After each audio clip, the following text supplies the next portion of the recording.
ICICI bank का platinum chip credit card एक ऐसा क्रेडिट कार्ड जहां पर ज्वाइनिंग के लिए 0 फीस देना होता है, एनुअल मेंटेनेंस चार्जेस भी 0 होता है। इसके अलावा 15% तक का आपको कैशबैक मिलता है। ये वो पॉइंट्स है जो कि आपको बड़े बड़े शब्दों में, बड़े बड़े अक्षरों में लिखे होते हैं क्रेडिट कार्ड्स के लिए अप्लाई करते समय, लेकिन इसके पीछे जो मल्टीपल टाइप्स के कंडीशंस एंड साथ ही साथ चार्जेस होते हैं उसके बारे में आपको यहाँ पर नहीं बताया जाता है। तो वो बातें हम इस वीडियो में कवर करेंगे, लेकिन बता दें कि अगर आप बिगिनर हो ना तो ये क्रेडिट कार्ड सच में फायदेमंद हो सकता है। तो वीडियो को अंत तक जरूर देखिएगा। चलिए फ्रेंड्स, शुरू करते हैं वीडियो को बिना लेट किए। सबसे पहले ना हम क्राइटेरिया जान लेते हैं। क्राइटेरिया इसलिए क्योंकि बहुत ही लोअर एंड एवरेज रखा गया है क्राइटेरिया, जिसे आप इजीली फुलफिल कर सकते हैं अगर आप एक सेल्फ एम्प्लॉयड या फिर एक सैलरीड हैं तो। सबसे पहले क्राइटेरिया, आपका एज 21 प्लस होना चाहिए।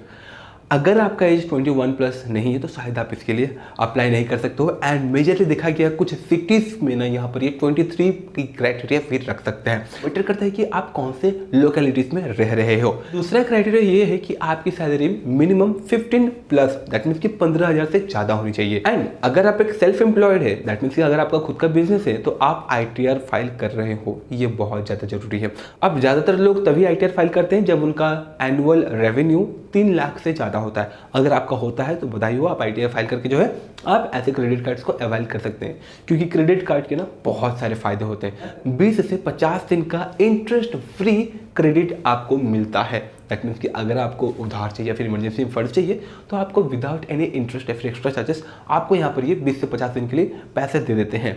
बहुत सारे फायदे होते हैं इसके अलावा। लेकिन क्राइटेरिया यहाँ पर एक और है, दैट इज कि आपका सिविल स्कोर ना 700 पॉइंट से ज़्यादा होना चाहिए। अब अगर यहाँ पर देखा जाए तो जो बंदा पहली बार लोन ले रहा हो ना उसका सिविल स्कोर बहुत ही कम होता है। बट अगर आपके नाम पर पहले से कुछ लोन या फिर EMI वगैरह हो चुका है तो शायद आपका सिविल स्कोर 700 प्लस होगा, तो आप जो है इस क्रेडिट कार्ड के लिए अप्लाई कर सकते हो एंड एलिजिबल हो। सो मेजरली यही 3-4 क्राइटेरिया है। अगर आप फुलफिल करते हो तो प्रोसीड कर सकते हो। ध्यान रखना कि आपको यहाँ पर ना सैलरी स्लिप या फिर बैंक स्टेटमेंट भी देना पड़ सकता है फॉर द वेरिफिकेशन कि हाँ आप यहाँ पर काम करते हो एंड आपको जो है सिस्टमेटिकली सैलरी पर मंथ आ जाती है। इन सब के बाद अगर हम बेनिफिट्स की बात करें तो आपको 15% तक का आपकी डाइनिंग पे आपको कैशबैक या फिर डिस्काउंट जो भी आप समझ लो आपको यहाँ पर मिल सकता है। यहाँ पर 2500 प्लस रेस्टोरेंट्स टाई अप है ICICI बैंक के साथ, ICICI बैंक के क्रेडिट कार्ड के साथ, जिस वजह से आप 15% तक का जो है आप कैशबैक या फिर रिवार्ड्स ले सकते हो। ये बेनिफिट की अगर बात करें तो फ्रेंड्स यहाँ आपको मिलता है HPCL से 4000 रुपीज़ का ट्रांजेक्शन करने पर 1% का फ्यूल सरचार्ज वेवर मिलता है। हाँ, अमाउंट थोड़ा ज़्यादा रखा गया है। इसके अलावा अगर आप इस क्रेडिट कार्ड को यूज करते हैं रिटेल शॉपिंग के लिए तो यहाँ पर आपको 2 रिवार्ड्स मिलते हैं, 2 रिवार्ड पॉइंट्स मिलते हैं। एंड इसी क्रेडिट कार्ड को यूज करके अगर आप यूटिलिटीज़ को या फिर इंश्योरेंस की पेमेंट्स करते हैं तो यहाँ पर जो है आपको 1 रिवार्ड पॉइंट मिलते हैं।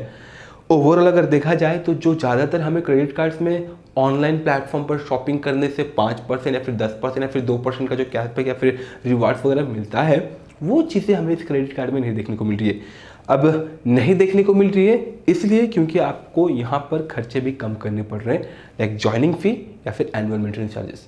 ठीक है, ये बात आप जरूर ध्यान रखिएगा। सो 1 रिवॉर्ड पॉइंट्स की अगर वैल्यूएशन देखें तो फ्रेंड्स 25 पैसे होती है, एवरेज तो यही देखा गया है एंड यहाँ पर भी वही होता है। 2 रिवॉर्ड पॉइंट्स दैट मीन्स की 50 पैसे, वो भी 100 रुपये के स्पेंडिंग पे। आप जब भी 100 रुपये का स्पेंडिंग करोगे तो आपको 2 रिवार्ड पॉइंट्स मिलेंगे एंड इन रिवार्ड पॉइंट्स को आप कलेक्ट करोगे एंड जब आप रिडीम करते हो ना तो इन रिवार्ड पॉइंट को रिडीम करते समय भी ना आपको एक चार्जेस देना पड़ता है। वो क्या होता है आगे हम चार्जेस वाले सेक्शन में जानेंगे। और एक बेनिफिट जो कि मैंने आपको स्टार्टिंग में ही बताया, 20 से 50 दिन तक का इंटरेस्ट फ्री क्रेडिट आपको मिलता है, दैट मीन्स कि उधार मिल जाता है। एंड ज्यादातर बिजनेसमैन या फिर जो रिच क्लास के लोग होते हैं ना वो यही करते हैं, 15-20 दिन के लिए यहाँ से उधार ले लिए एंड उसी पैसे को हम कहीं और इन्वेस्ट करते हैं, वहां से कुछ रिटर्न्स मिल गए एंड हो गया काम। ठीक है, बाद हम मुद्दे पर आते हैं और जानते हैं उन चार्जेस के बारे में जो कि हाईलाइट नहीं किया जाता है, जिसे आपको खोजना पड़ता है जब वो कटने लगते हैं आपके क्रेडिट कार्ड से। तो सबसे पहला, अगर आप 20 से 50 दिन के अंदर इन्हें लोन रिपे नहीं करते हैं तो फ्रेंड्स यहाँ पर जो है आपको इंटरेस्ट चार्ज होना शुरू हो जाता है मंथली 3.5% के आसपास एंड एनुअली अगर देखा जाए तो 40%, 40% तक का जो है यहाँ पर आपको इंटरेस्ट देना पड़ सकता है एंड ये ऑटोमेटिकली कैलकुलेट होता रहता है। यहाँ पर एक एडवांटेज है लेकिन वो आपके लिए थोड़ी सी नुकसानदायक भी हो सकती है। दैट इज़ कि अगर आपने कोई बल्क बाइंग कर ली है एंड उसे आप छोटे छोटे पार्ट्स में पे करना चाहते हैं तो वो भी आप कर सकते हैं, कन्वर्ट कर सकते हैं EMIs में। एंड जब आप EMI में कन्वर्ट करते हो तो यहाँ पर आपको पहला प्रोसेसिंग फी 200 रुपये के आसपास देना पड़ता है। एंड इसके अलावा जो भी मंथली इंटरेस्ट वगैरह आपको लगते रहते हैं। एक बात का जरूर ध्यान रखिए कि अगर आपका कोई ड्यू है, ड्यू डेट आ रहा है एंड अगर आप उस टाइम पर पे नहीं करते हो तो यहाँ पर आपको लेट पेमेंट फी लगता है मिनिमम 0 रुपये से। दैट मीन्स कि अगर 100 रुपये या फिर 100 रुपये से कम है तो यहाँ पर आपको किसी तरह कोई भी लेट पेमेंट फी नहीं देना पड़ता है। वही लोन 10,000 से ज़्यादा हो या फिर 50,000 से ज़्यादा हो तो फ्रेंड्स आपका लेट पेमेंट फी पर डे का 750 या फिर 1200 रुपये तक जा सकता है। लेट पेमेंट फी बहुत ही हेवी होता है क्रेडिट कार्ड्स में, सो ऑलवेज अवॉइड करें लेट से पेमेंट करना। और यहाँ पर हर एक चार्जेस में आपको 18% का GST भी चार्ज होता है एंड वो सारे पैसे आप ही देते हो, कोई और नहीं देगा। क्रेडिट कार्ड यूज करना फ़ायदेमंद तो है, इसके अलावा थोड़ा सा रिस्की भी है टाइम पर जो नहीं पे कर पाते हैं उनके लिए। इन फ्यूचर अगर आप कार्ड रिप्लेस करना चाहते हैं किसी कारणवश तो यहाँ पर आपको 100 से 200 रुपये के आसपास, 100 से 200 रुपये के आसपास आपको कार्ड रिप्लेसमेंट का भी फी देना पड़ता है। एंड अगर आप चेक या फिर कैश पिकअप करना चाहते हैं तो यहाँ पर आपको 100 रुपीज़ पर पिकअप पर देना पड़ता है। और कभी कभी ना यूजर्स को स्लिप रिक्वेस्ट की भी जरूरत होती है तो यहाँ पर भी आपको हर एक स्लिप पेपर पर आपको 100 रुपीज़ पे करना पड़ता है। एंड लेट गेस कि आप इसी क्रेडिट कार्ड को लेकर फॉरेन जाते हो तो फॉरेन में जब आप इस कार्ड को यूज करते हो ना तो वहाँ पर आपको फॉरेन करेंसी ट्रांजेक्शन में 3.5% चार्जेस कटते हैं। एंड इस क्रेडिट कार्ड से ना लेट गेस अगर आपको कभी इमरजेंसी आ जाती है एंड आपको कुछ पैसों की जरूरत है एंड अगर आप उस समय कैश विड्रॉ करना चाहते हो तो कर सकते हो, लेकिन यहाँ पर आपको मिनिमम 300 रुपये और 2.5% of your cash withdrawal amount या फिर एडवांस अमाउंट आपको यहाँ पर चार्जेस लगते हैं। सो ऑलवेज अवॉइड करें क्रेडिट कार्ड से कैश विड्रॉ करना क्योंकि यहाँ पर हेवी चार्जेस लग रहा है। आप 100 रुपये निकालो, 200 रुपये निकालो या फिर कुछ भी निकालो, यहाँ पर आपको ये 300 रुपये चार्ज ले लेंगे। एंड ओवरऑल अगर देखा जाए जितने भी क्रेडिट कार्ड्स को मैंने देखा है यहाँ पर ये फिर भी कम ले रहे हैं 300 रुपये एक बार के ट्रांजेक्शन पे या तो फिर 2.50%।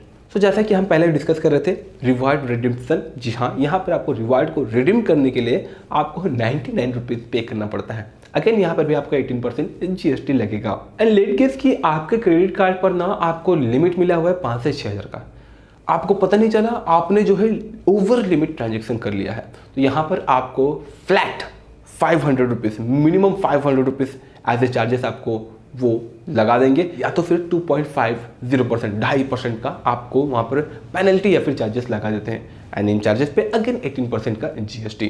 और अगर आप यहाँ पर चेक यूज करते हो एंड अगर आपका चेक रिटर्न आ जाता है तो यहाँ पर भी अगेन आपको 500 रुपये या तो फिर 2% ऑफ दैट अमाउंट आपको ये चार्ज करते हैं। इसके अलावा मान लो कि आप बहुत ज़्यादा परेशान हो गए हो या एंड आप जो है ये पैसा उनके ब्रांच में जाकर पे करना चाहते हैं तो यहाँ पर भी आपको पैसा लगता है 100 रुपये ब्रांच में। अगर आप इन पेमेंट को करना चाहते हैं तो हर ट्रांजैक्शन पे 100 रुपये वो आपको चार्ज करते हैं। और कभी कभी हम लोग क्रेडिट कार्ड को यूज करके ऑनलाइन टिकट्स, रेलवे टिकट्स वगैरह भी बुकिंग करते हैं फिर ऑफलाइन।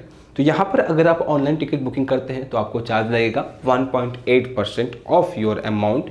एंड अगर आप ऑफलाइन टिकट बुकिंग करते हो तो यहाँ पर आपको 2.5% का चार्जेस लग सकता है। सो ये सारी वो चार्जेस हैं जो कि मेनली यहाँ पर हाईलाइट नहीं किया जाता है, जिसे आप तब एक्सपीरियंस करते हो जब आपके अकाउंट से कटने लगते हैं, लाइक पेनल्टी या फिर लेट पेमेंट फी या फिर कैश विड्रॉ के चार्जेस या फिर चेक बाउंस का चार्जेस या फिर कार्ड रिप्लेसमेंट के चार्जेस या फिर रिवार्ड रिडीम्पशन के चार्जेस। तो ये सारे चार्जेस के बारे में मेनली कंपनी अपने टर्म्स एंड कंडीशंस के कोपचे वाले सेक्शन में लिख के रखती है ताकि आप इन सब चीज़ों से घबराएं ना। एंड मेनली आपको घबराना भी नहीं चाहिए अगर आप एक अच्छे यूज़र हैं क्रेडिट कार्ड के, तो क्योंकि क्रेडिट कार्ड के जो सिविल स्कोर होते हैं उसका भी बढ़ना अपने आप में एक पॉजिटिव इम्पैक्ट है उस बंदे पर। सो ऑलवेज ट्राई करें कि आपके साथ ये चार्जेस वाले रोल ना हो, कैश विड्रॉ करने की कभी भी कोशिश ना करें। अपने परचेजेस को EMI में कन्वर्ट करने की जगह एक ही बार पेमेंट कर दे क्रेडिट कार्ड को, तो उसमें जो है आपका फ़ायदा हो सकता है। दैट्स ऑल फ्रेंड्स, आशा करता हूँ कि आपको ये वीडियो यूजफुल लगी होगी। ये वीडियोस बनाने में थोड़ी बहुत डिफ़िकल्टीज आती हैं, बहुत मेहनत लगता है, लाइक एडिटिंग वगैरह दिन भर करना। अगर आपको ये वीडियोस अच्छी लगी हो तो प्लीज़ वीडियो को जरूर लाइक कीजिएगा, और अगर आपको लगता है कि नहीं हमें इंप्रूव करनी चाहिए तो उसके रिगार्डिंग भी फीडबैक आप हमें दे सकते हैं। मिलते हैं फ्रेंड्स अगली वीडियोस में, तब तक के लिए जय हिंद, जय Bharat, thanks for watching this video. जय हिंद।